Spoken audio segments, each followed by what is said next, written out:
Good morning, friends. Welcome to my channel BPSC Bytes. ये specifically उन students के लिए है जो FAO अटेंड कर रहे हैं एंड जिनका कॉमर्स ऑप्शनल है 70th BPSC मेंस में। ठीक है, मैं अपना इंट्रोडक्शन दे दूं। मैं डबल एओ में रैंक 2 थी, FAO में मैं रैंक 4 थी एंड 69th BPSC में मुझे आरओबी मिली थी।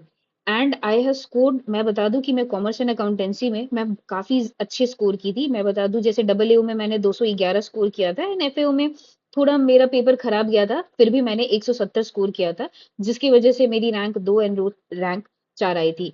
ऐसे मैं बता दूं कि मैं बाय प्रोफेशन चार्टर्ड अकाउंटेंट भी हूँ, इसलिए अ, मैं एक इनिशिएटिव स्टार्ट की हूँ जो कि केटर करेंगे कॉमर्स स्टूडेंट को, जो कि हेल्पफुल रहेगी उनके बीपीएससी के एग्जाम के लिए, चाहे बीपीएससी के वेरियस एग्जाम्स के लिए, जो उनको अच्छे मार्क्स स्कोर करने में हेल्प करेगी। So without any delay let's start our class. अगर आप कॉमर्स एंड अकाउंटेंसी के सिलेबस देखोगे तो इसके दो सेक्शन है। ठीक है, एक सेक्शन में तो अकाउंटिंग है, ठीक है, फिर उसके बाद इनकम टैक्स है, फिर उसके बाद कॉस्ट है, फिर उसके बाद ये ऑडिट है, फिर ये financial management and financial institution है। ये सेक्शन वन हो गई।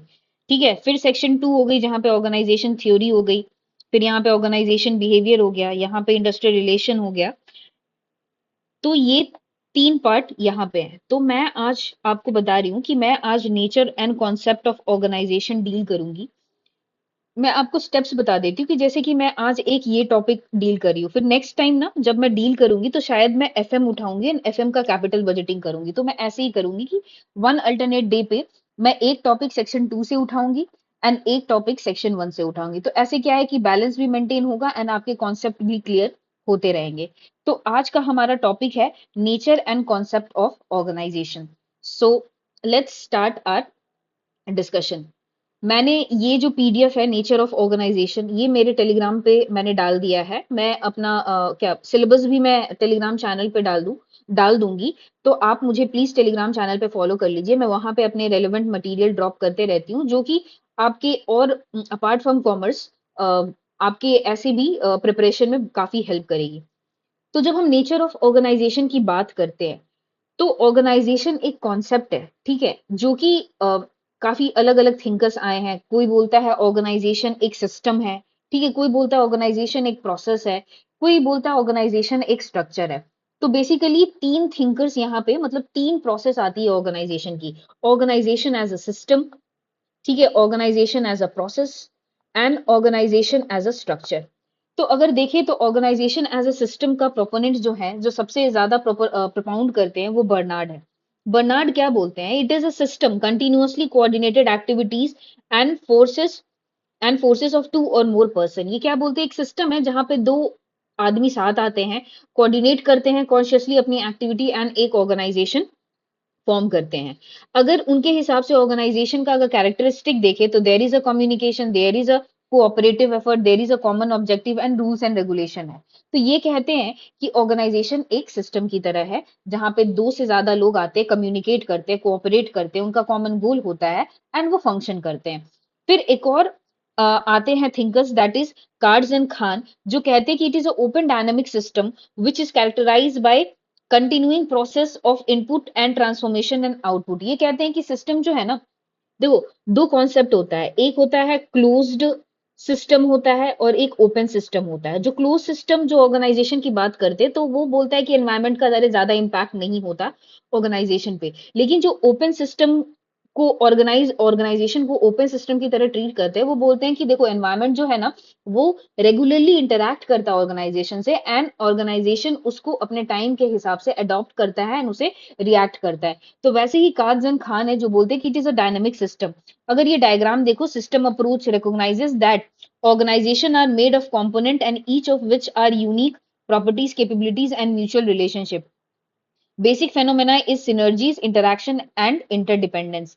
ट्रांसफॉर्मेशन हो रहा है, एचआर है, एनवायरमेंट है, फीडबैक है। तो एक तरीके से देखा जाए तो डायनेमिक है, एनवायरमेंट से वो खुद इंटरैक्ट कर रहा है, एनवायरमेंट को भी इन्फ्लुएंस कर रहा है एंड एनवायरमेंट से भी इन्फ्लुएंस हो रहा है, जो कि ओपन डायनेमिक सिस्टम है। अगर दूसरी बात करते हैं, ये पहला हो गया organisation as a structure, sorry system. दूसरा हो गया ऑर्गेनाइजेशन एज अ सिस्टम। इसके जो मेन प्रोपोनेंट है ना वो हर्बर्ट साइमन है एंड व्हीलर है, ठीक है, जो कि बोलते हैं ऑर्गेनाइजेशन एक स्ट्रक्चर की तरह होती है। He called organisation as a structural and the framework duties and responsibility. आप अगर मैक्स वेबर पढ़े होगे तो वो क्या कहता है कि ब्यूरोक्रेटिक स्ट्रक्चर है जहां पे रूल्स एंड रेगुलेशन से अडहर करना पड़ेगा, एक सिस्टमैटिक स्टैंडर्डाइज तरीका होगा, एक सेंट्रलाइज एजेंसी होगी। वैसे ही ऑर्गेनाइजेशन एज अ स्ट्रक्चर में भी व्हीलर एंड हर्बर्ट साइमन कहते हैं कि it is merely recognized as a structure viewed as a static thing meant to explain former relationship, dynamic entity नहीं होती है, that is a narrow view लिया गया है, ठीक है, कि वो बोला गया कि थोड़ा स्टैटिक है। हर्बर्ट साइमन का थोड़ा सा और व्यू देखते हैं तो हर्बर्ट साइमन कहते हैं कि every organisation is a structure of decision makers, level of hierarchy for variety of decision making, decision at all level and each decision based on the various premises like social conditioning, communication, top management. तो वही यहाँ पे जैसे wheeler बोले कि भाई एक structure है, वैसे ही हर्बर्ट साइमन भी बोलते हैं कि भाई ये कुछ नहीं है, एक स्ट्रक्चर ऑफ डिसीजन मेकर है। अगर आप ऐसे देखें तो एक टॉप मैनेजमेंट होती है, एक मिडिल मैनेजमेंट होती है, एक लोअर मैनेजमेंट होती है।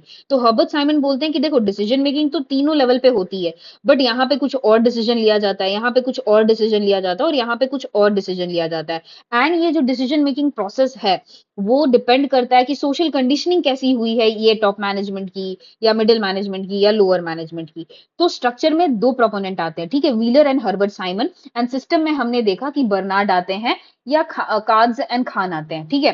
फिर एक आता है organisation as a process. So organisation as a process में ना दो तीन आते हैं, देखो कूड्स और डर्नेल आते हैं, ईडब्ल्यू बके आते हैं, ओलिवर सेल्डन आते हैं एंड लुइस एलन भी आते हैं। तो ये चार जो है ना ऑर्गेनाइजेशन एज अ प्रोसेस को बोलते हैं कि ऑर्गेनाइजेशन कुछ नहीं है, एक प्रोसेस है, ठीक है। तो क्या कहते हैं, organisation as a process involve various steps and constructed. जैसे कि लुइस एलन का अगर बात करें तो वो क्या कहते हैं, identification of the grouping of the activities, accomplish goal and plan, assign activities, appropriate department, authority, delegation and coordination। George Terry भी यही बात कहते हैं कि organisation establish effective authority relationship among selected work group. अगर देखा जाए तो क्या बोलते हैं कि continuous system of differentiated and coordinated human activities, ठीक है। तो वही कहते हैं कि भाई हम एक आइडेंटिफाई करेंगे टास्क को ग्रुप करेंगे, उसे रिस्पॉन्सिबल पर्सन को देंगे, रिस्पॉन्सिबल पर्सन कोऑर्डिनेट करेगा एंड फिर उसके बाद ऑब्जेक्टिव डिटरमाइन करेंगे। तो अभी तक हमने देखा एक और कॉन्सेप्ट आता है organisation as a group behaviour. लेकिन अगर बात देखा जाए तो सब organisation as a group behaviour की बात कहते हैं, लेकिन एक थिंकर है डब्ल्यू आर स्कॉट, वो जो बोलता है कि people depend upon the behaviour of the people, relationship with the people to people. ये उतना इंपॉर्टेंट नहीं है। तो अगर हम देखें तो अभी तीन मेजर कॉन्सेप्ट देखा गया है कि organisation as a system, organisation as a structure and organisation as a process. तो ऑर्गेनाइजेशन एज अ सिस्टम में आते हैं बर्नार्ड, फिर उसके बाद आते हैं Katz and Kahn. Organisation as a structure में हम देखें तो व्हीलर, व्हीलर से भी ज्यादा इंपॉर्टेंट है हर्बर्ट साइमन।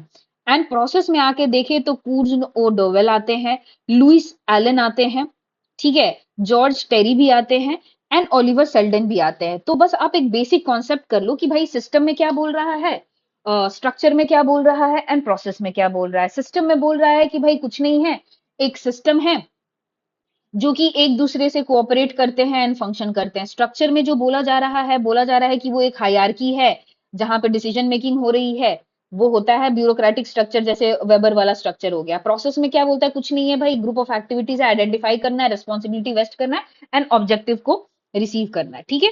फिर फीचर्स ऑफ ऑर्गेनाइजेशन देखो क्या क्या है, अगर सिंपल देखा जाए तो purposive creation, association of people, organisation is a process है, कम्युनिकेशन है, रैशनैलिटी इज द बेडरॉक, ठीक है। अब इसी के बीच में एक और फ्रेमवर्क आता है, McKinsey seven framework of organisation. कहता है McKinsey it was developed in 1980s at McKinsey and company. वो बोलता है सेवन इंटरनल एलिमेंट होता है। ये बोलता है कि जो सेवन एस फ्रेमवर्क है ना, कुछ तीन हार्ड एस होते हैं एंड चार सॉफ्ट एस होते हैं। तो जो हार्ड एस होते हैं ना, हार्ड एस क्या हो गया, स्ट्रक्चर हो गया, स्ट्रैटेजी हो गया, सिस्टम हो गया, ठीक है। these are easier to define and identify and can directly influence and can be easily changed। जो हार्ड थिंग्स हैं, जो हार्ड एस हैं इसमें, स्ट्रक्चर, स्ट्रैटेजी एंड सिस्टम, वो इजीली डिफाइन हो जाते हैं। आपको पता होगा कि भाई ऑर्गेनाइजेशन का स्ट्रक्चर क्या है, कि वो क्या हायरार्की फॉलो कर रहा है। अगर आप आगे पढ़ोगे ऑर्गेनाइजेशन में तो आपको समझ में आएगा कि there are different style of structure होता है, जैसे कि ऑर्गेनिक होता है, मैकेनिस्टिक होता है, फ्लैट होता है, टॉल होता है, ठीक है, टॉल हायरार्की होती है। तो ये स्ट्रक्चर आइडेंटिफाई हो जाता है। अगर गवर्नमेंट सेटअप में आओ तो स्ट्रक्चर ना वर्टिकल होता है, मतलब वो हायरार्कियल होता है कि कुछ ऊपर रहता है, नीचे होता है। जैसे कि हमारे जैसे असिस्टेंट ऑडिट ऑफिसर में हो तो पहले ऑडिटर आएंगे, ऑडिटर के बाद तुम्हारा असिस्टेंट ऑडिट ऑफिसर आएगा, सॉरी सीनियर ऑडिटर आएंगे, सीनियर ऑडिटर के बाद असिस्टेंट ऑडिट ऑफिसर आएगा, फिर ऑडिट ऑफिसर आएगा, एडी आएगा, जेडी आएगा, फिर डायरेक्टर आएगा, डायरेक्टर के ऊपर और कोई चीफ सेक्रेटरी आएगा। तो ये हायरार्कियल हो गया। फ्लैट में क्या होगा कि एक पर्सन है, एक काम सारा कर रहा है, ठीक है। स्ट्रैटेजीज भी पता होता है कि मतलब एक ऑर्गेनाइजेशन है कि उसकी स्ट्रैटेजी क्या है, प्रॉफिट मैक्सिमाइजेशन है, वेल्थ मैक्सिमाइजेशन है।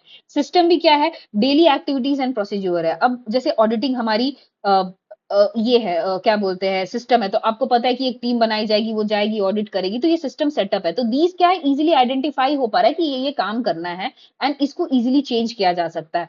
अब आते हैं सॉफ्ट एस, सॉफ्ट जो एस है ना, सॉफ्ट एलिमेंट पे आते हैं। They are more difficult to describe, less tangible होते हैं, थोड़े इनटैंजिबल होते हैं, more influence by culture and difficult to change. ये जो सॉफ्ट टेस्ट है ना, वो डिफिकल्ट टू चेंज होते हैं, थोड़ा उल्टा है यहाँ पे। हार्ड को इजिली चेंज किया जा सकता है, सॉफ्ट को इजिली चेंज नहीं किया जा सकता है। स्टाइल क्या है, लीडरशिप अडॉप्टेड, क्योंकि देखो लीडरशिप एक ऐसी चीज है ना जो कि एक फिक्स टर्म नहीं है, मतलब फिक्स तरीके से नहीं है। कोई बहुत ही क्या बोलते हैं, ऑटोक्रेटिक होता है कि नहीं भाई मैं अगर बोल दिया तो बोल दिया, कोई बहुत ही लीनियंट होता है कि हाँ भाई बताओ मैं क्या कर सकता हूँ इम्प्रूव करने के लिए। तो लीडरशिप स्टाइल ना बहुत ही डिफाइंड नहीं होती है, ये पर्सन टू पर्सन वेरी करती है। वैसी स्किल्स होता है। अब हमारे डिपार्टमेंट में ही देख लो कि बहुत सारे ऑडिटर हैं, बहुत सारे वेरीड बैकग्राउंड से आए हैं, कल्चर से आए हैं। कोई इकोनॉमिक्स बैकग्राउंड से है, कोई कॉमर्स बैकग्राउंड से। तो कॉमर्स वाला हो सकता है कि ऑडिटिंग को जल्दी अडेप्ट कर ले, इकोनॉमिक्स वालों को थोड़ा डिफिकल्ट हो। तो ये आइडेंटिफाई करना बड़ा मुश्किल होता है, ठीक है। फिर स्टाफ है, स्टाफ की भी जनरल कैपेबिलिटीज होती है, जो यही मैं बता रही हूँ कि डिफरेंट बैकग्राउंड से आते हैं। तो अगर देखा जाए तो सेवन मैकेंजी फ्रेमवर्क में मोटा मोटी अगर ऑब्जेक्टिव टाइप में अगर आपको याद करना हो तो ये 1980 में इवॉल्व हुआ था। इसमें जो है 7 एस एलिमेंट है, जो कि 4 हार्ड है और 3 सॉफ्ट है, ठीक है। सॉरी 4 सॉफ्ट हैं एंड 3 हार्ड है। हार्ड में क्या क्या आते हैं, structure, strategy and system and style, skill and staff and shared value. Shared value मतलब वही मॉरल वैल्यू हो गया, कोई हो सकता है अंदर से बहुत ही चेंज लाने की कोशिश कर रहा हो, या व्यूज है, कोर वैल्यूज है, जैसे कि कोई बहुत ही ऑनेस्ट है या कोई रिलेटिवली लेस ऑनेस्ट है। तो ये सब जो वैल्यूज होते हैं पर्सन टू पर्सन डिफर करते हैं। तो सिंपल सा देखो, जो ह्यूमन स्पेसिफिक है या जो एक पर्सन स्पेसिफिक है उसे सॉफ्ट एस में डाला गया है, एंड जो ऑर्गेनाइजेशन से रिलेटेड है जहां पे हायरार्की, स्ट्रैटेजी, स्ट्रक्चर, वो हार्ड में किया गया। तो उसे इजीली आइडेंटिफाई किया जा सकता है हार्ड को, एंड चेंज किया जा सकता है। वही सॉफ्ट को चेंज नहीं किया जा सकता है, इजी टू आइडेंटिफाई है। तो ये है 7 एस मैकेंजी का फ्रेमवर्क है, ठीक है। अब आते हैं बाउंड्रीज। अब चूंकि बात करते हैं कि ऑर्गेनाइजेशन एक सिस्टम है जो मोस्टली एक्सेप्टेड ये है फेनोमेना है, तो क्या है कि उसका कुछ एनवायरनमेंट होगा। एनवायरनमेंट होगा तो एनवायरनमेंट के साथ वो इंटरेक्ट करेगा, तो कुछ तो बाउंड्री होगी ना ऑर्गेनाइजेशन की। अब जैसे कि ये हमारा ऑडिट डायरेक्टोरेट है, तो उसका तो एक बाउंड्री होगा, एक बाउंड्री के अंदर काम कर रहा होगा, लेकिन उसके बाहर भी तो है। जैसे कि तुम्हारा एक स्टेट गवर्नमेंट है, स्टेट गवर्नमेंट के अंदर देखो जैसे ऑडिट जो है वो फाइनेंस के अंदर आता है। फिर फाइनेंस के अंदर, फाइनेंस किसके अंदर आता है, बिहार गवर्नमेंट के अंदर आता है। बिहार गवर्नमेंट के भी कुछ ऊपर और आता होगा, मतलब तुम्हारा सेंट्रल का भी कुछ से होता है। तो वैसे ही एक हायरार्की होती है, तो बाउंड्री तो है ही, ठीक है। तो every organisation is separated by environment of invisible permeable boundary.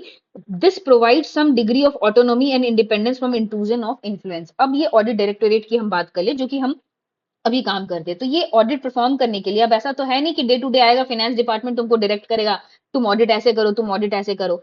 हम जैसे काम कर रहे हैं, ऑडिट कर रहे हैं, उसमें हमारी ऑटोनॉमी है, ठीक है, हमारी इंडिपेंडेंस है कि भाई हमें कोई हस्तक्षेप ना करे, हम अपना ड्यूटी अच्छे से परफॉर्म करें। तो वैसे ही ऑर्गेनाइजेशन बाउंड्री जो होती है वो एक परमिएबल, मतलब इनविजिबल एक बाउंड्री बनाती है।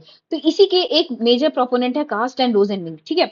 रोजनविंग कहते हैं ना कि 3 लेयर में हम ऑर्गेनाइजेशन बाउंड्री को डिवाइड कर सकते हैं। एक होता है ऑपरेटिंग लेवल, एक होता है कोऑर्डिनेटिंग लेवल और एक होता है strategic level.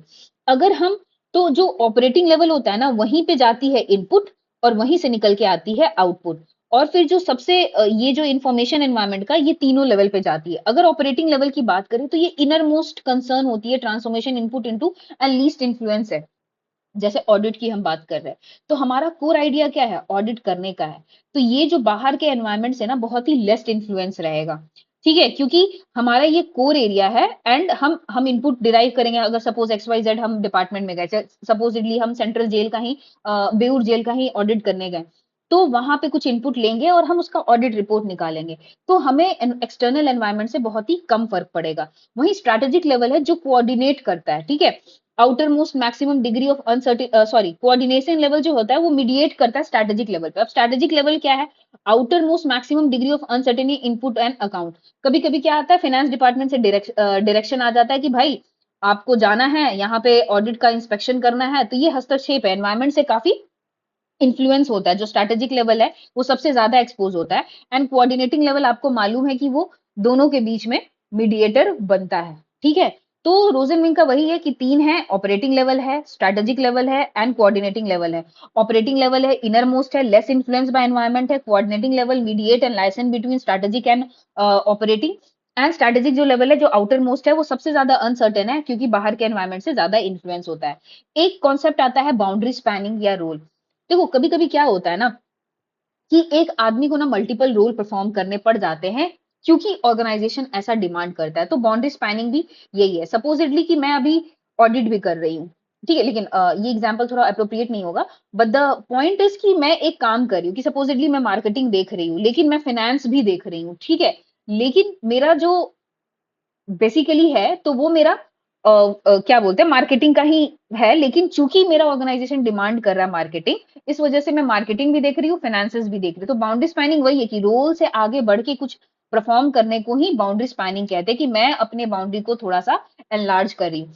It refers to the reaching across the boundary margin section to build relationship interconnectedness in order to control complex problem. जैसे कि यहाँ मार्केटिंग हो गया, यहाँ फाइनेंसिंग हो गया, बाउंड्री स्पैन करके मैं दोनों देख रही हूँ क्योंकि वो ऑर्गेनाइजेशन डिमांड कर रही है। Since environment is a source of opportunity and challenges, environment जो है तुम्हें अपॉर्चुनिटी भी देती है एंड चैलेंजेस भी देती है। अगर मैं सोचूं कि मेरी कंपनी है तो मुझे एक नया मार्केट कैप्चर करना है, ठीक है, तो जब एक नया मार्केट कैप्चर करना, तो ये मेरे लिए तो अपॉर्चुनिटी है क्योंकि भाई मेरी डिमांड बढ़ेगी, मेरी डिमांड बढ़ेगी तो मेरी प्रोडक्शन बढ़ेगी, मेरी प्रोडक्शन बढ़ेगी तो मेरी प्रॉफिट भी बढ़ेगी। बट जब मैं वो कैप्चर करने जाऊंगी, चैलेंजेस भी तो आएगी कि भाई हो सकता है कि वहां पे जो कस्टमर है उसका टेस्ट एंड प्रेफरेंस बदल जाए जब मैं कैप्चर करने जाऊं, या मैं जब अपना लॉन्च करूं तो टेस्ट एंड प्रेफरेंस बदल जाए, तो चैलेंजेस भी देते हैं। इस सिचुएशन में क्या होता है, एनवायरमेंट अपने आप को एक्सपोज कर देता है एनवायरमेंट को फुल्ली, क्योंकि वो रीप ऑफ करना चाहता है एनवायरमेंट के सारे अपॉर्चुनिटीज को, ठीक है। तब हम ये बाउंड्री स्पैनिंग पे जाते हैं। तो बेसिकली बाउंड्री स्पैनर्स वो होते हैं जो कि एक टेक्निकल एक्सपर्ट होते हैं, लीगल एडवाइजर हो, रिसर्च एंड डेवलपमेंट के फील्ड में हो, या मार्केटिंग पीपल हो, जो कि एकदम क्या बोलते हैं स्पेशलाइज्ड पीपल होते हैं किसी सेक्शन में। बट द पॉइंट इज, क्योंकि ऑर्गेनाइजेशन का डिमांड है कि वो अपॉर्चुनिटी को रीप ऑफ करे एंड चैलेंजेस को फेस करे, इसीलिए वो कलेक्शन ऑफ इंफॉर्मेशन भी करते हैं, बिजनेस स्ट्रेटेजी भी प्रिपेयर करते हैं, वेराइटी ऑफ टैक्टिक्स यूज करते हैं, नेगोशिएशन करते हैं, एग्रीमेंट करते हैं कि मैं जा रही हूँ एक नया मार्केट कैप्चर करने, तो मैं देखूंगी कि वहाँ कॉम्पिटिटर्स कौन है, तो मैं उनसे नेगोशिएट करूंगी, चलो ऐसे ऐसे कर लेते हैं, या अग्रीमेंट कर लेती हूँ कि चलो ठीक है हम लोग दोनों मिलके काम कर लेते हैं। Act as a buffer liaison and image builder, हम गुडविल क्रिएट करते हैं। तो balance the demand and the pressure of organisation. तो बाउंड्री स्पैनिंग समझ में आया, मोटा मोटी कुछ नहीं है, अपने रोल से बढ़ के अगर कुछ और रोल कर रही हूँ in order to handle the complexity of the organisation. फिर उसके बाद क्या है कि strategies to deal with the environment, how to deal with the environment. Environment को क्योंकि इंटरैक्ट तो कंटिन्यूअसली कर रहा है ऑर्गेनाइजेशन, तो डील कैसे करते हैं, तो इसमें दो थ्योरी आती है। एक आती है रिसोर्स डिपेंडेंस थ्योरी आती है, एक ट्रांजैक्शन कॉस्ट थ्योरी आती है। तो सिंपल वर्ड्स में बताऊं, रिसोर्स डिपेंडेंस थ्योरी में क्या कहता है कि या तो अपने आप को इंसुलेट कर लो एक्सटर्नल फोर्सेस से, या तो जो एक्सटर्नल फोर्सेस है ना उसके ओवर कंट्रोल कर लो, ठीक है, ये बोलता है रिसोर्स डिपेंडेंसी थ्योरी। वहीं ट्रांजैक्शन कॉस्ट थ्योरी क्या कहता है कि या तो हम इन हाउस ही अपना कुछ बना ले या आउटसोर्स कर दे, ठीक है। तो ये दो मेजर ब्रॉड एस्पेक्ट हो गए। तो अब रिसोर्स डिपेंडेंसी थ्योरी में क्या कहते हैं कि इंसुलेट कर लो यार अपने आप को बाहर के एनवायरमेंट से। ये कैसे कर सकते हो, बफरिंग कर सकते हो, लेवलिंग स्मूथनिंग कर सकते हो, एंटिसिपेटिंग एंड अडॉप्टिंग कर सकते हो, एंड रैशनिंग कर सकते हो। सिंपल सिंपल भाषा है। बफरिंग मतलब क्या है कि अगर मेरे को लगता है कल को कुछ मेरा स्टॉक घटने वाला तो मैं स्टॉक पाइल कर लूंगी। बफरिंग या स्मूथनिंग है तो मेरे को ऐसा लगता है कि सेल्स मेरा through out the year equivalent रहे तो मैं कुछ कुछ स्टेप्स ले लूंगी। एंटिसिपेटिंग एंड अडॉप्टिंग, मुझे लगता है आने वाले समय में क्लाइमेट चेंज एक बहुत बड़ा रोल प्ले करने वाला है मेरे ऑर्गेनाइजेशन में, तो मैं ग्रीन अडॉप्ट कर लूंगी, ग्रीन पॉलिसीज अडॉप्ट कर लूंगी। रैशनिंग है रैशनिंग क्या है कि प्रायोरिटाइज कर दूंगी, मुझे लगता है कि ये चीजें हैं जहां पे डिसएडवांटेज हो सकता है, तो मैं वो चीजों को थोड़ा सा हेल्प कर लूंगी या इंसुलेट कर दूंगी। तो दीज हो गया कि मैं बाहर के एनवायरनमेंट से इंसुलेट कर ली। फिर या तो बाहर के एनवायरनमेंट को कंट्रोल कर लो, वो कैसे हो सकता है? अग्रीमेंट, कंपटीशन, ठीक है, कोऑप्टेशन, लॉबिंग, मतलब वही हो गया कि अपने कंपटीटर के साथ direct neck to neck fight करो, उनको खत्म करो या उनको अपने साथ मिला लो। तो ये रिसोर्स डिपेंडेंसी थ्योरी हो गई। फिर ट्रांजैक्शन कॉस्ट थ्योरी वही बात करता है कि भाई मैं इन हाउस करूं या आउटसोर्स कर दूं। अब देखो जैसे नाइकी है, एडिडास है, तो वो क्या करते हैं, अपने जूते खुद नहीं बनाते हैं, वो क्या करते हैं, आउटसोर्स कर देते हैं। आप अगर सुनो होगे तो चाइना में बहुत बार ऐसा हुआ कि नाइकी के फैक्ट्री में चाइल्ड लेबर का सीन आया तो बॉयकॉट हुआ है। तो वो क्या करते हैं, जूते बनाने की चीज है, या टेक्सटाइल इंडस्ट्री में देखो, जारा है, एच एंड एम है, वो बांग्लादेश में अपना ये आउटसोर्स कर दी है, बनाने की जो फैसिलिटी होती है। तो वो क्या करते हैं कि जब अपना बनाने का प्रोडक्ट एंड सर्विसेज का आउटसोर्स कर देते हैं, वो कोर फंक्शन पे फोकस कर पाते हैं, दैट इज मार्केटिंग कैसे करे, फाइनेंस कैसे करे, एक्सपैंड कैसे करे। वहीं दूसरी तरफ ये होती है कि मैनेज ओन रिसोर्सेज, वो क्या करते हैं, अपना ब्यूरोक्रेसी खुद ही स्टैब्लिश करते हैं। वो बोलेंगे कि नहीं भाई, हम ही मैन्युफैक्चर करेंगे, हम ही मैन्युफैक्चर करेंगे, हम ही मार्केट करेंगे, हम ही फाइनेंस करेंगे, सारी चीजें जो है वो खुद से हैंडल करेंगे। That is cost of managing the resources, cost of outsourcing, exchanging and cost of managing. ये दो तरीके से स्ट्रेटेजी से हम डील कर सकते हैं एनवायरमेंट के। और तीसरा आता है एनवायरमेंटल थिंकर्स के बारे में। ये थोड़ा सा थ्योरेटिकल पर्सपेक्टिव या ऑब्जेक्टिव के पर्सपेक्टिव से ये बहुत ज्यादा इंपॉर्टेंट एस्पेक्ट बन जाता है, क्योंकि यहाँ पे थिंकर्स का क्या क्या कहना है ये आपको जानना है। ठीक है, तो पहले एनवायरमेंटल थिंकर्स हैं पेफर एंड स्लैनिक, ठीक है, रिचर्ड बिटले है, माइल्स एंड स्नो है, हैनन एंड फ्रीमैन है, पॉपुलेशन इकोलॉजी, फिर एमस एंड थर्स्ट है, बर्न्स एंड स्टॉकर्स है जो कि बोलता है कि कंटीजेंसी थ्योरी है, ठीक है, थॉमसन मॉडल है, टेक्निकल रैशनैलिटी की बात करते हैं, हेनरी मिन्सबर्ग की अप्रोच है, पोर्टर्स थ्री जेनरिक स्ट्रैटेजीज है। तो चलिए आइए अब देखते हैं इन लोगों को थोड़े से। ये में देखो, जो पेफर एंड स्लैनिक है ना, रिसोर्स डिपेंडेंट पर्सपेक्टिव बोलते हैं। ये बोलते हैं कि देखो, ऑर्गेनाइजेशन ना ऐसे समझो कि वो कितना इंटरडिपेंडेंट है अपने एनवायरमेंट के प्रति। The environment with high level of resources is less hostile and stability organisation. Preference planning बोलते हैं कि देखो, अगर क्या है ना कि अगर मेरा कंपनी है जहां पे रिसोर्स अबंडेंट है, अगर वहां है ना, तो बहुत कम चांसेस है कि एनवायरमेंट बहुत ही हॉस्टाइल होगा, मेरा जो कंपनी है स्टेबल तरीके से चलेगा। तो लेवल ऑफ डिपेंडेंस किस पे डिपेंड करता है? इंपॉर्टेंस ऑफ द रिसोर्सेज की, कितना रिसोर्सेज इंपॉर्टेंट है, क्या वो साइड रिसोर्सेज है या कोर रिसोर्सेज है। Degree of discretion of allocation of resources by the outside controller, अगर किसी और का डिस्क्रिशन ज्यादा है, इट मीन्स कि तुम्हारी वल्नरेबिलिटी ज्यादा है, अगर उसका डिस्क्रिशन कम है तो तुम्हारी वल्नरेबिलिटी कम है। ठीक है, डिग्री ऑफ मोनोपोली, अगर कोई तुम्हारी मोनोपोली है रिसोर्सेज में, तो तुम्हारा क्या है, वल्नरेबिलिटी कम होगी, अगर मोनोपोली कम है तो तुम्हारी वल्नरेबिलिटी ज्यादा रहेगी। ठीक है, तो यही बोलते हैं कि लेवल ऑफ डिपेंडेंस यही है। मेथड ऑफ इन्फ्लुएंस क्या है, वही है, एनवायरमेंट का अडॉप्ट करो, alter with dependence and negotiation करो, चेंज विथ लीगैलिटी करो। तो वही सब चीज है कि एनवायरमेंट का सिंपल सी बात है। प्रेफरेंस प्लानिंग बोलते हैं कि भाई देखो, तुम्हारा डिपेंडेंस जो है ना तुम्हारे रिसोर्सेज पे डिपेंड करता है, कि तुम्हारा रिसोर्सेज कितना तुम्हारे पे इंपॉर्टेंट है, कितना डिग्री ऑफ मोनोपोली है एंड कितना डिग्री ऑफ डिस्क्रिशन है एलोकेशन ऑफ रिसोर्सेज पे। ठीक है, दूसरे आते हैं miles and Snow. Miles and Snow बोलते हैं ना, सिस्टमैटिक स्ट्रेटेजी के बारे में बात करते हैं। Describe why organisation differ in strategy. कुछ कुछ बोलते हैं माइल्स एंड स्नो ना कि देखो, सारे ऑर्गेनाइजेशन सेम तो होते नहीं है, कुछ डिफेंडर होते हैं, कुछ प्रोस्पेक्टर होते हैं, कुछ एनालाइजर होते हैं, कुछ रिएक्टर होते हैं। डिफेंडर क्या होते हैं, वो प्रॉब्लम को समझते हैं, वो सॉल्व करते हैं, और वो थोड़ा नैरो रखते हैं। उनको लगता है कि अगर मेरा अभी कस्टमर बेस खुश नहीं है तो चलो उन्हीं को खुश करते हैं, वो ज्यादा कुछ नहीं एक्सपेरिमेंट करते हैं, जो उनका बेस है ना बस उसी उन्हीं को खुश करते हैं। प्रोस्पेक्टिव क्या है, वो जाते हैं नए मार्केट में, एक्सप्लॉइट करते हैं और अपना एक्सपैंड करते हैं। एनालाइजर क्या है, वो balance between risk and profit है, वो समझेंगे कि पहले मार्केट में जाए कि नहीं जाए, जाए तो क्या फायदा है। ठीक है, फिर उसके बाद रिएक्टर है, वो सिचुएशन के हिसाब से रिएक्ट करते हैं and they perform very poor. तो प्रेफरेंस प्लानिंग क्या बोलते हैं, डिपेंडेंस रिसोर्स कैसा है। दूसरा है Miles and Snow. Miles and Snow बोलते हैं कि भाई different different organisation different different opportunities लेती है। डिफेंडर होते हैं, कोई प्रोस्पेक्टर होते हैं, कोई एनालाइजर होते हैं, कोई रिएक्टर होते हैं। ठीक है, रिचर्ड विटले क्या बोलता है, बोलता है इम्पैक्ट ऑफ ग्लोबलाइजेशन। वो ग्लोबलाइजेशन के बारे में, जब भी रिचर्ड विटले आए ना तो दिमाग में ग्लोबलाइजेशन लेना। वो कहते हैं कि देखो भाई, ग्लोबलाइजेशन ग्लोबलाइजेशन ना कुछ ऑर्गेनाइजेशन स्ट्रक्चर को इम्पैक्ट नहीं करता, सिंपल सी बात है। He rejected the idea of globalisation will lead to homogenisation of organisation structure. ऐसे कहा जाता है ना कि globalisation will lead to homogenisation of product, तो वहीं पे ऑर्गेनाइजेशन में क्या बोला जाता है कि हो सकता है कि ऑर्गेनाइजेशन स्ट्रक्चर में होमोनाइजेशन ला जाए। अगर ऑर्गेनिक है तो सब जगह ऑर्गेनिक ही हो जाए, फ्लैट है तो सब जगह फ्लैट ही हो जाए। लेकिन वो कहते हैं रिचर्ड बिटले ना, ऐसा कुछ नहीं है। क्यों क्यों नहीं है? क्योंकि ये जो सिस्टम है ना ऑर्गेनाइजेशन का, वो एक स्पेसिफिक सेगमेंट के लिए फ्रैगमेंटेड है, कोऑर्डिनेटेड है, इंडस्ट्री है। अब टेक्सटाइल इंडस्ट्री है, ठीक है, वो फार्मास्यूटिकल इंडस्ट्री के साथ कैसे मैच करेगा, ठीक है, तो वो वही बोल रहे कि भाई सबका अपना अलग अलग नीश है, इसीलिए ऑर्गेनाइजेशन स्ट्रक्चर ना होमोजेनस नहीं हो सकता। ग्लोबलाइजेशन इंपैक्ट करेगा बट ऐसा नहीं इंपैक्ट करेगा कि ऑर्गेनाइजेशन स्ट्रक्चर ही थोड़े से होमोजेनस हो जाए, ठीक है। फिर उसके बाद आते हैं पॉपुलेशन इकोलॉजी थ्योरी, ये हैनन एंड जॉन फ्रीमैन ने बोला है, ठीक है।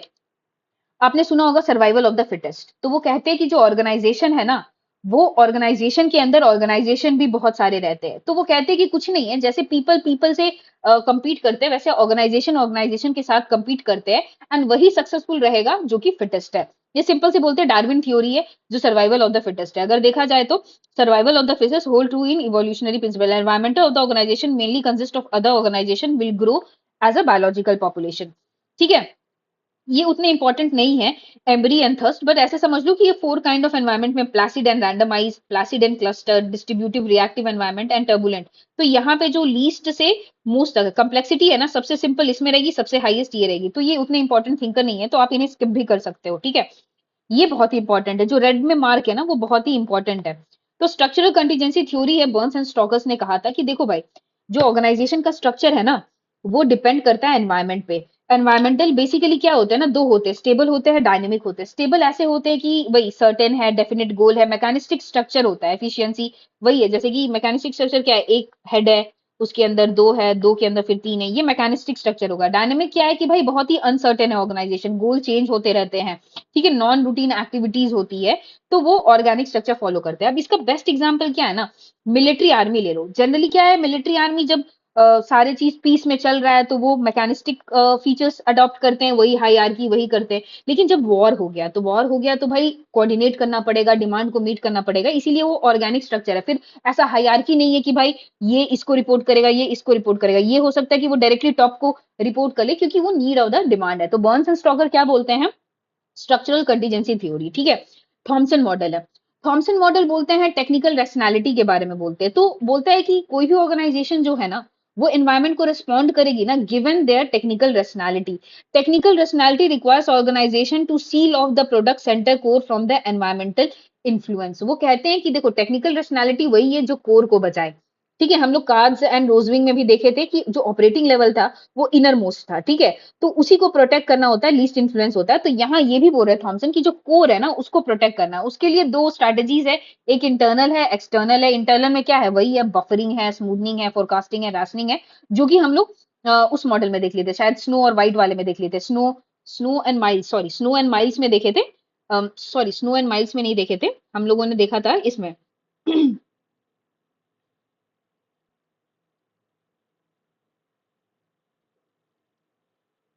इसमें रिसोर्स डिपेंडेंसी थ्योरी में देखा था, ठीक है। फिर उसके बाद एक्सटर्नल में वही है, डायरेक्ट इनडायरेक्ट है। डायरेक्ट में वही है, कॉम्पिटिटर्स को हटाओ और लॉबीज, या इनडायरेक्ट में लॉबीज करो, या जाके प्रेशर ग्रुप बनाओ जो कि गवर्नमेंट पॉलिसी को इन्फ्लुएंस करे। हेनरी मिन्सबर्ग अप्रोच क्या है, organisation structure emerges from interplay of organisation structure itself, environmental forces and organisation strategy. ये बोलते हैं कि तीन चीज है भाई जो कि, सॉरी, ऑर्गेनाइजेशन स्ट्रक्चर को इमर्ज करवाती है, interplay of this basic pull factors होता है, जो बेसिक पुल के बारे में बोलते हैं, different structure arises from different characteristic. उन्होंने 5 ऐसे ऑर्गेनाइजेशन बोले हैं, जो कि ऐसे ध्यान में रखना अगर ऑब्जेक्टिव टाइप आए तो। हेनरी मिसबर्ग के ना 5 ऑर्गेनाइजेशन है जो कि सक्सेसफुल हो सकते हैं, एक एंटरप्रेन्योरशिप, एक मैकेनिक ऑर्गेनाइजेशन, एक प्रोफेशनल ऑर्गेनाइजेशन, एक डिविजनल है, एक इनोवेटिव है। एंटरप्रेन्योर में क्या है ना कि ये सिंपल फ्लैट स्ट्रक्चर होता है, ठीक है, बहुत ही फ्लेक्सिबल होते हैं, लीन होते हैं, जैसे स्टार्टअप होता है। जब स्टार्टअप होता है ना तो उसकी जो हायरार्की है बहुत टाइट नहीं होती है, वो फ्लैट स्ट्रक्चर पे काम करती है। मैकेनिस्टिक वही ब्यूरोक्रेटिक वाला है कि भाई एक दूसरे को रिपोर्ट करना। प्रोफेशनल वाला ना सिमिलर लाइक ब्यूरोक्रेटिक ही होता है, लेकिन यहाँ पे ना प्रोफेशनल होते हैं, प्रोफेशनल डिमांड करते हैं कि मेरा काम ना सेपरेट हो, कोई इंटरवेंशन नहीं हो, लेकिन डिसीजन मेकिंग जो होती है ना वो डिसेंट्रलाइज होती है।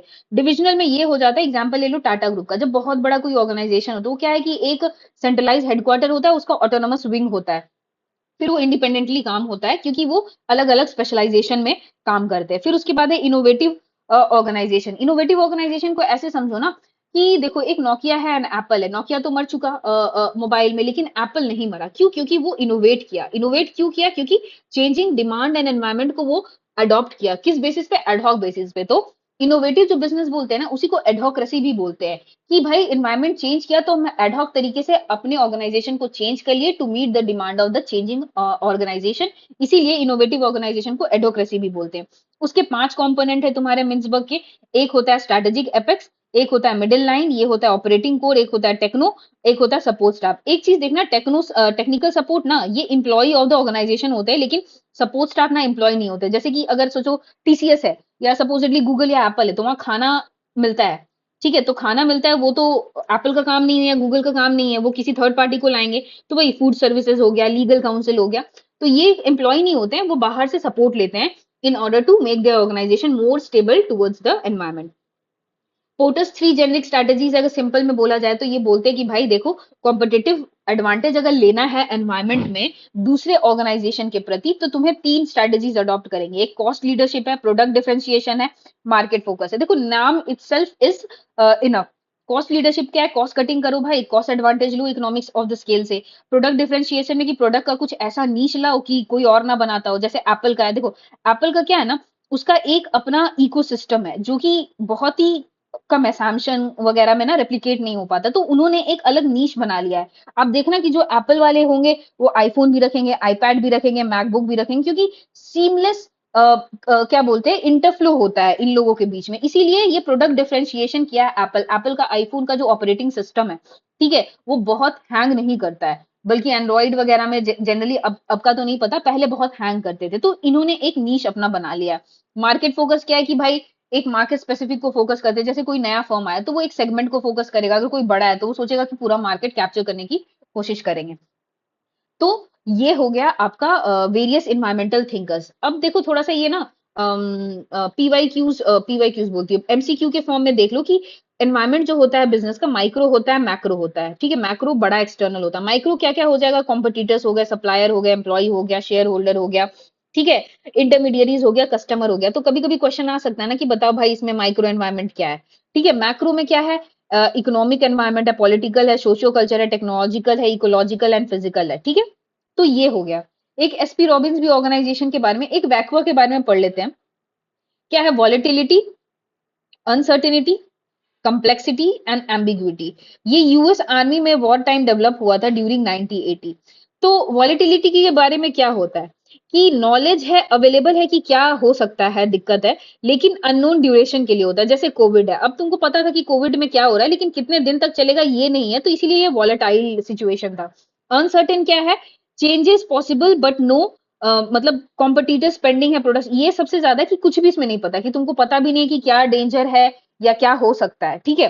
फिर कम्प्लेक्सिटी है कि इंफॉर्मेशन तो है, लेकिन कितना इंफॉर्मेशन है, क्या तुमको, जैसे you are doing a business in many countries in there, लेकिन क्या आगे डिफिकल्टीज आएगी ना। थोड़ा इंफॉर्मेशन है कि चलो ठीक है ये मार्केट एंटर करे, ये चैलेंजेस है, लेकिन पूरा पिक्चर नहीं क्लियर है, तो वो कम्प्लेक्सिटीज है। एम्बिग्यूटी है क्या? अननोन ऑफ द अननोन है, मतलब तुम्हें कुछ भी नहीं मालूम है। तो पहला आता है वॉलिटिलिटी की इंफॉर्मेशन अवेलेबल है, फिर आता है कम्प्लेक्सिटी, थोड़ा सम इंफॉर्मेशन अवेलेबल है, अनसर्टेनिटी है, changes is possible but no given information, ठीक है। फिर एम्बिग्यूटी की तुम्हें कुछ नहीं पता है। तो ये एक सिनेरियो है जहां पे एक एनवायरमेंट तुमसे पूछ सकते हैं वैक्यूम का फुल फॉर्म क्या है, एमसीक्यू के टाइप में। तो अगर मैं अभी थोड़ा सा कंसाइज करने की कोशिश करूं, तो मैं अभी जस्ट विदाउट देखे मैं आपको बता देती हूँ कि क्या क्या है। देखो सिस्टम ऑर्गेनाइजेशन क्या हो सकता है, सिस्टम हो सकता है। सिस्टम में क्या बोलते हैं कि भाई ये ग्रुप ऑफ पीपल है, कोऑर्डिनेटेड एक्टिविटीज है, कॉमन गोल है, कम्युनिकेट करेंगे, ये बर्नार्ड बोले हैं, ठीक है। फिर उसके बाद आते हैं स्ट्रक्चर के बारे में। स्ट्रक्चर में कौन बोला था? हर्बर्ट साइमन बोले थे। फिर उसके बाद व्हीलर बोला था कि भाई एक स्ट्रक्चर है जहां डिसीजन मेकिंग होती है। फिर उसके बाद प्रोसेस है, प्रोसेस में बहुत सारे थिंकर थे, लुइस एलन थे, जॉर्ज टेरी थे, ठीक है। फिर उसके बाद तुम्हारा जॉर्ज टेरी थे, ठीक है। फिर उसके बाद हम पूछे थे बाउंड्रीज, बाउंड्रीज के बारे में कार्स एंड रोनविंग बोले थे कि 3 लेयर है, ऑपरेटिंग लेवल है, कोऑर्डिनेटिंग लेवल है एंड स्ट्रेटेजिक लेवल है। कोर होता है ऑपरेटिंग लेवल जो कि कम इन्फ्लुएंस होता है, coordinating liaison between strategic and ये है। फिर उसके बाद है स्ट्रेटेजिक लेवल जो ज्यादा इन्फ्लुएंस होता है एनवायरमेंट से। फिर बाउंड्री स्पैनिंग हम बताए थे कि जब रोल को एक्सपैंड कर लेते, जो अपना गिवन रोल है, in order to handle the complexity they are known as the boundary spanner. फिर उसके बाद आते हैं कि भाई एनवायरमेंट तो है, लेकिन एनवायरमेंट का चेंजेस को कैसे रिस्पॉन्ड करेंगे। तो एक आता है resource dependence theory. Resource dependence theory में क्या कहता है कि या तो एनवायरमेंट को इंसुलेट कर लो या तो गेन कंट्रोल कर लो। इंसुलेट कैसे कर सकते हैं? बफरिंग है, स्मूथनिंग है, राशनिंग है, ठीक है। वैसे ही कंटेंट कैसे कंट्रोल कैसे कर सकते हैं? कंपटीशन है, कोऑप्टेशन है, ठीक है। फिर लॉबिंग है। फिर एक ट्रांजैक्शन कॉस्ट थ्योरी है। ट्रांजैक्शन कॉस्ट थ्योरी क्या है कि क्या या तो आउटसोर्स कर दे, आउटसोर्स को बोलते हैं कॉस्ट ऑफ एक्सचेंजिंग रिसोर्सेज, या कॉस्ट ऑफ मैनेजिंग रिसोर्सेज, या आउटसोर्स कर ले या इन हाउस ही कर ले। फिर उसके बाद कुछ कुछ एनवायरमेंटल थिंकर्स आते हैं। एनवायरमेंटल थिंकर्स में पहले आते हैं पेफर एंड स्लैनिक, वही बोलते हैं रिसोर्स एंड डिपेंडेंस पर्सपेक्टिव है। बोलते हैं कि भाई डिपेंडेंसी किस पे डिपेंड करती है, तीन चीज पे डिपेंड करती है, कितना इंपॉर्टेंट है रिसोर्सेज, डिस्क्रिशन कितना है, एंड मोनोपोली कितना है, ठीक है। दूसरा है माइल्स एंड स्नो, ये बोलते हैं सिस्टमैटिक स्ट्रैटेजी है। वो बोलते हैं भाई ऑर्गेनाइजेशन डिफर करती है क्योंकि उनकी स्ट्रैटेजी डिफर करती है। तो इन्होंने क्या बोला था, डिफेंडर है, प्रोस्पेक्टर है, एनालाइजर है, एंड रिएक्टर है। माइल्स एंड स्नो ये बोले थे। रिचर्ड विटले का वही इंपैक्ट ऑफ ग्लोबलाइजेशन है। ये बोलते हैं रिजेक्टेड द आइडिया कि भाई globalisation will lead to humanisation of organisation structure, क्योंकि ये फ्रैगमेंटेड है, अलग अलग इंडस्ट्रीज है और सबका अपना अलग नीश है। Hannan and Freeman population ecology theory survival of the fittest, बोलते हैं कि भाई ऑर्गेनाइजेशन के अंदर ऑर्गेनाइजेशन है, जो फिटेस्ट है वही सर्वाइव करेगा। वही Darwin theory of evolutionary principle पे डील करते हैं। एम्ब्रे एंड थर्स्ट के बारे में ये बहुत ज्यादा इंपॉर्टेंट नहीं था, लेकिन वही है ऊपर से लेके नीचे तक, जैसे रैंडमाइज प्लासिड है, फिर उसके बाद टर्बुलेंट है, तो ये सबसे ज्यादा कॉम्प्लेक्स है, ये लेस कॉम्प्लेक्स है। बर्न्स एंड स्टॉकर्स ने बोला था यही स्ट्रक्चर ऑफ कंटीजेंसी थ्योरी। तो बोलते हैं कि ऑर्गेनाइजेशन का स्ट्रक्चर डिपेंड करेगा वो डायनेमिक है या स्टैटिक है। स्टैटिक है तो स्टेबल रहेगा, फिर उसके बाद मैकेनिस्टिक स्ट्रक्चर अडॉप्ट करेगा। अगर डायनेमिक है तो वो तुम्हारा ऑर्गेनिक रहेगा। मैंने यहाँ पे एग्जांपल दिया था आर्मी का कि अगर पीस टाइम में है तो देखो तुम्हारा सारा हायरार्की पता है, डिसीजन क्या है, रूटीन एक्टिविटीज क्या है, सब पता है, इसलिए मैकेनिस्टिक है, हायरार्की ये इसको रिपोर्ट करेगा, वो उसको रिपोर्ट करेगा, एंड वो उसको रिपोर्ट करेगा। लेकिन वही वार टाइम में क्या होगा कि वो ऑर्गेनिक स्ट्रक्चर बन जाएगा, क्योंकि नीड ऑफ द आवर वही है कि जल्दी से रिस्पॉन्ड करना। फिर उसके आता है थॉमसन मॉडल। थॉमसन मॉडल क्या बोलते हैं भाई, टेक्निकल रैशनैलिटी के बारे में बोलते हैं कि एक ऑर्गेनाइजेशन एनवायरमेंट को कैसे डील कर सकती है given the technical rationality. On technical rationality किस चीज के लिए काम करेगी, कोर को प्रोटेक्ट करने के लिए। इन्होंने भी दो दिया था, एक इंटरनल दिया था एंड एक एक्सटर्नल दिया था कि कैसे बफर करेंगे। तो इसमें भी वही इंटरनल में बफरिंग वगैरह होगी एंड एक्सटर्नल में वही कॉम्पिटिशन वगैरह की बात की गई थी। हेनरी मिन्सबर्ग में यही बोला गया था।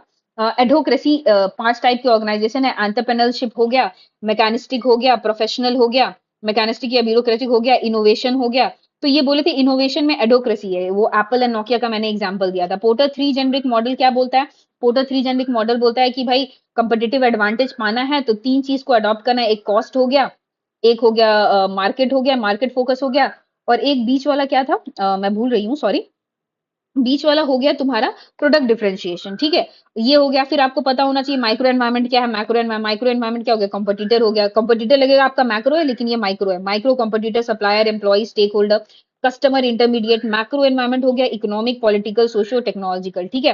फिर उसके बाद वैक्यूम वाला मैंने बोल दिया कि वॉलेटिलिटी है, अनसर्टेनिटी, एम्बिग्यूटी है, यूएस आर्मी में ये डील किया था। तो this is the day one. कल मैं शायद कैपिटल बजटिंग आपके साथ डिस्कस करूं, तो ऐसे ही सेक्शन वन और सेक्शन टू को मैं डिफाइन करूंगी। अगर आपको ये वीडियो प्लीज अच्छी लगी तो प्लीज शेयर करना, ताकि ये जो स्टूडेंट्स हैं उनको हेल्प करे। Till then thank you, stay tuned, bye bye.